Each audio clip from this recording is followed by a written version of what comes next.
A medida provisória assinada pelo presidente da República nesta quinta-feira modifica radicalmente o cenário do mercado de transmissões de jogos de futebol aqui no Brasil. A partir de agora, segundo essa MP, o time mandante tem o direito de vender a transmissão daquela partida em que realiza no seu campo, independentemente de o adversário concordar ou não, como acontece na Europa e em várias partes do mundo. Até agora, o cenário era outro. O time que joga em casa só podia negociar os direitos daquela partida desde que o adversário também concordasse. Essa modificação deve gerar uma série de consequências, né? E a gente não sabe exatamente como as coisas vão ficar. Vai depender muito de como o mercado vai se movimentar, como os clubes vão se comportar. Eu escrevo sobre isso no meu blog no All Sport, o link está aqui embaixo, inclusive na descrição desse vídeo. Mas procurei alguns companheiros que moram na Europa, né, e que trazem para a gente, aqui no canal, um pouco da experiência europeia, como as coisas acontecem por lá, como é na Europa, como funcionam as negociações no mercado europeu para televisões, para streaming, enfim. Primeiro, eu chamo de Barcelona o companheiro Thiago Arantes, que explica para a gente como são as negociações, não só na Espanha, mas na Europa em geral.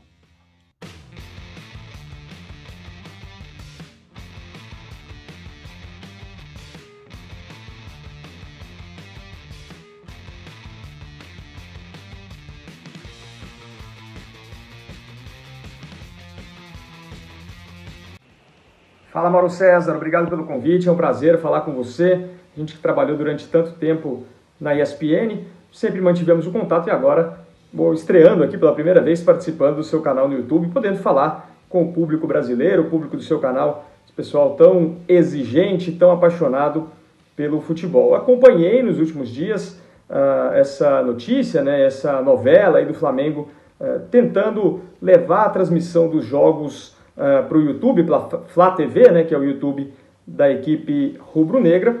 E você me perguntou, eu acompanho aqui bastante também na Europa os canais de YouTube das equipes de futebol daqui. Tem exemplos mais ou menos parecidos e também tem exemplos bem diferentes que talvez ajudem a gente a entender como funciona esse modelo de negócio aqui e ver se o Flamengo se o que está fazendo, se o que está pleiteando o Flamengo é algo comum, se é algo que tem alguma ocorrência aqui nos principais clubes do futebol europeu. Acho que para início de conversa a gente tem que definir a importância dos contratos de transmissões e do dinheiro dos contratos de transmissões para as equipes daqui, né? Dos 20 maiores clubes europeus no último ano, dos 20 clubes mais ricos, com mais receita da Europa do último ano, da última temporada, segundo o levantamento da consultoria Deloitte, 44% dos rendimentos, né, do dinheiro que entra nesses clubes, vem de contratos de transmissão de jogos, enfim, vem de contratos de TV.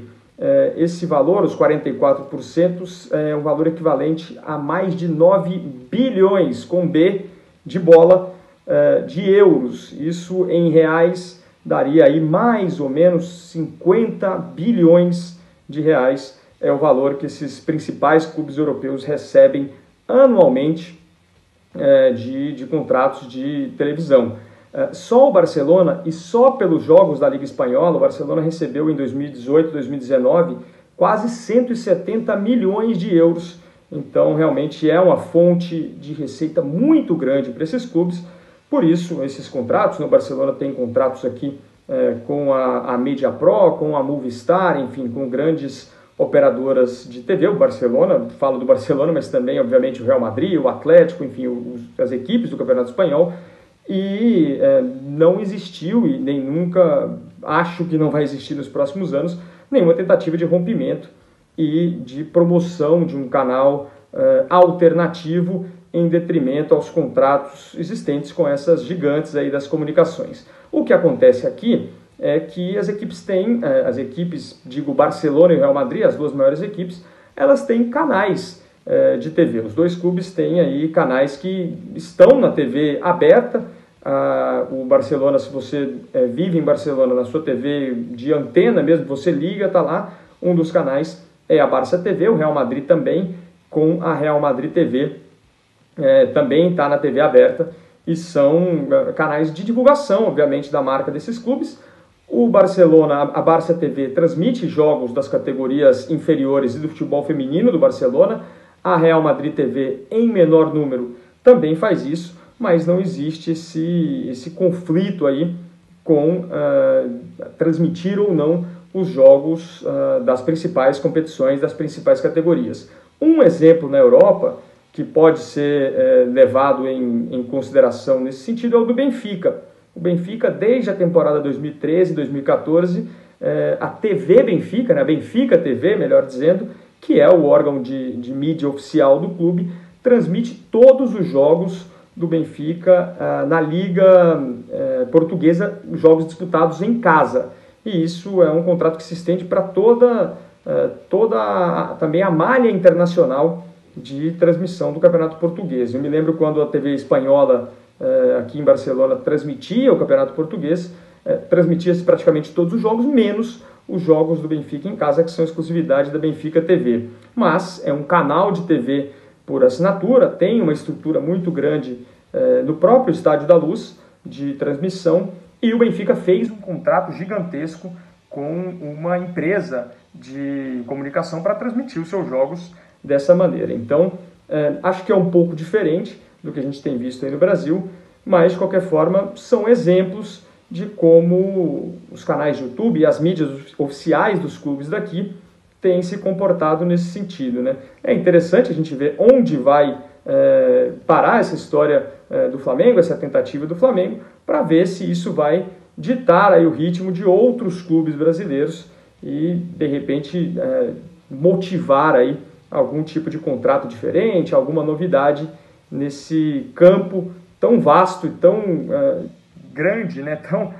Com tantas coisas para se explorar, que é a transmissão dos jogos por streaming, por internet, que é uma das novas tendências que a gente tem observado aí nos últimos tempos. Tá certo, Mauro? Espero que tenha dado para explicar um pouco de como funcionam as coisas por aqui. Um grande abraço. A gente está sempre aqui a postos em Barcelona para continuar esse bate-papo com você. Valeu, até mais. Valeu, Thiago, obrigado pela participação. E de Barcelona vamos até Londres conversar com João Castelo Branco. O João vai dizer para a gente como funciona na Premier League e como é na Inglaterra a questão das transmissões dos jogos e a venda dos direitos. Observe com atenção, a Liga Mais Rica do Mundo funciona muito bem, gera receitas inigualáveis no planeta Terra e tudo em conjunto.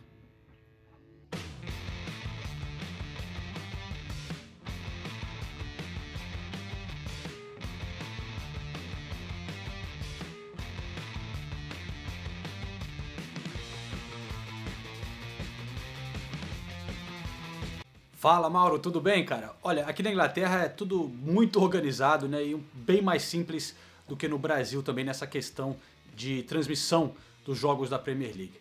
Os clubes não podem negociar individualmente a questão de transmissão de jogos. A Premier League, como uma organização, toma conta disso. Os clubes votaram para criar a Premier League, né, e a Premier League organiza a venda das transmissões de uma maneira geral e divide até de uma maneira muito igualitária comparando com outras ligas do mundo, algo que eu acho que até transforma a Premier League num campeonato tão forte, né? Os clubes menores também recebem bastante dinheiro na venda dos direitos de transmissão.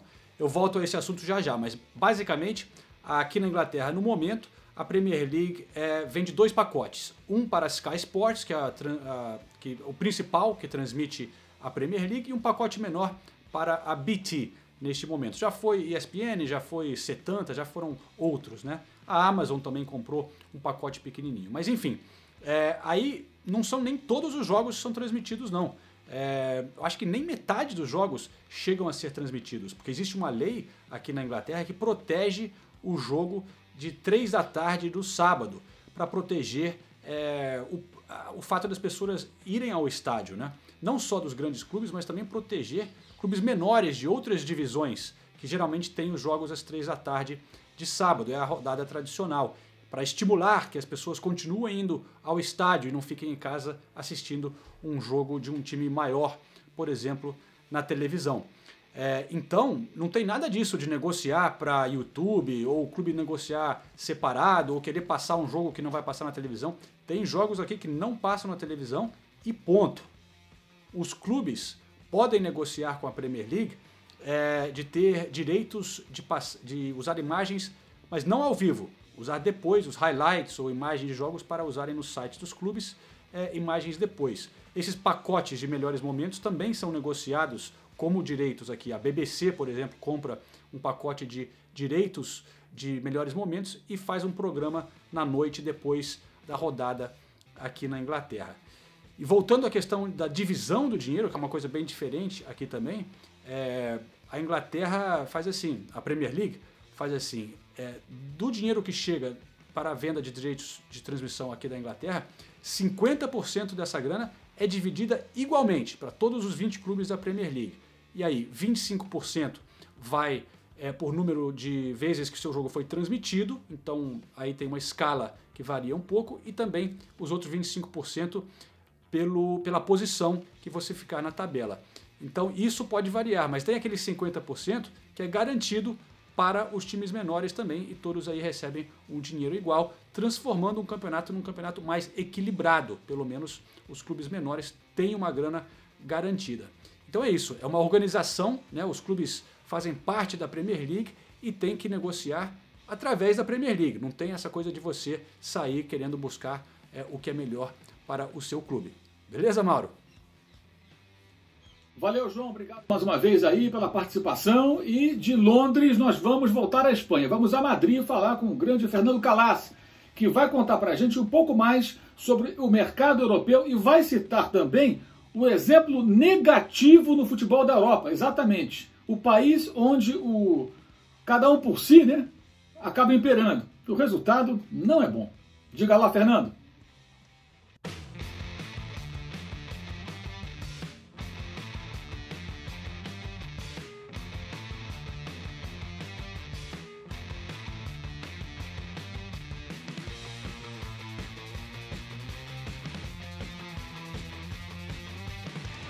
Fala, Mauro, galera que tá ligada no seu canal. Aqui na Espanha, como acontece em praticamente todos os países da UEFA, eu vou dizer daqui a pouco qual é o único país que não funciona assim, os direitos de transmissão do campeonato local são feitos em conjunto. São feitos pela federação ou pela organização que rege o campeonato do local, que aqui na Espanha é a La Liga. É a La Liga que realmente negocia os direitos de transmissão e depois distribui de forma, assim, tem uma série de normas, né, de regras para dividir esse dinheiro, mas é tudo feito em conjunto. E só existe uma liga europeia que não faz isso, e daqui a pouco eu falo qual é. Aqui na Espanha funciona da seguinte forma, o 50% do dinheiro é dividido de igual para igual entre todos os clubes, e a outra metade desse dinheiro, do direito de transmissão, tem uma série de fatores, né, que vai, por exemplo, desde de venda, número de entradas, número de público no estádio, número de seguidores em redes sociais, número de audiência na televisão, número de torcedores no campo, né, tem uma série de valores também, claro, assim, o fator esportivo, né, o campeão vai ganhar mais do que o último colocado, mas a diferença, se há 10 anos era de 10-1, ou seja, o campeão ganhava 10 vezes mais que o último colocado. Hoje em dia, o campeão da Liga Espanhola, ele só ganha 3,5 vezes mais do que o último colocado.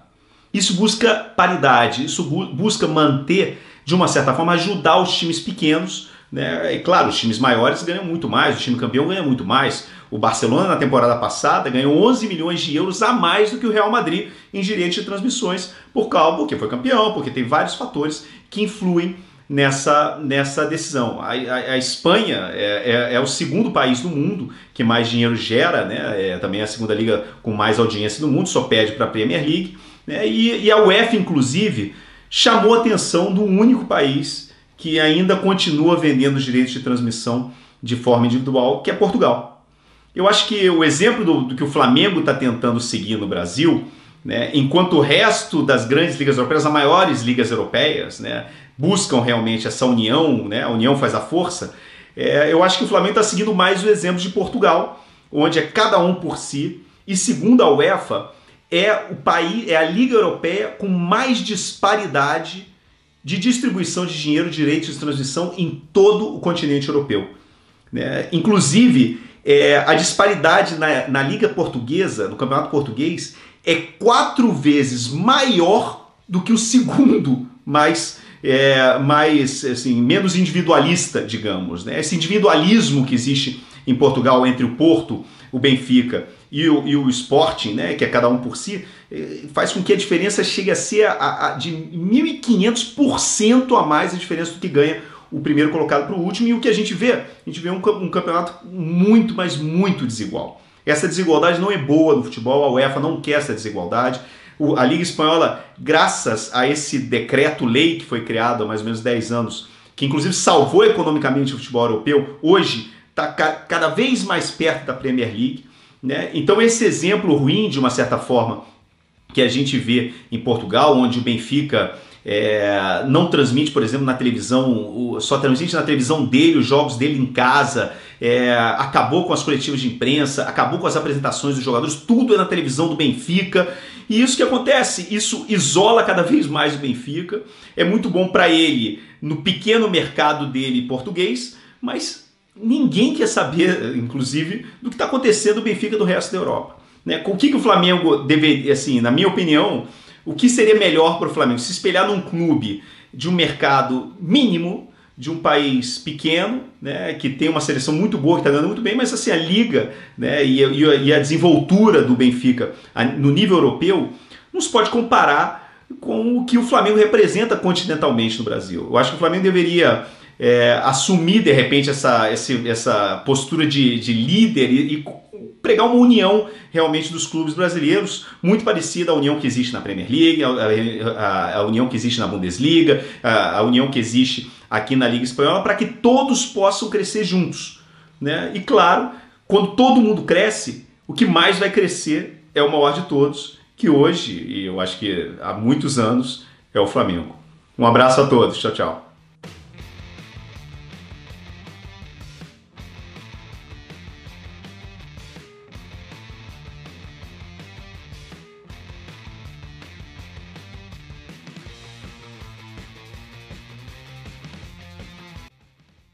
Obrigado, Fernando Calais, aí pela participação, muito legal. Obrigado a você, ao Thiago, ao João Castelo Branco. Fomos até Barcelona, depois para Londres, a Madrid, voltamos aqui para São Paulo para encerrar esse vídeo dizendo o seguinte. Primeiro, importante você dar uma lida no texto que está lá no meu blog. Repito, o link está aqui embaixo na descrição do vídeo. Ali a gente consegue detalhar um pouco mais essa questão, as possibilidades que a gente pode vislumbrar nesse momento de transformação.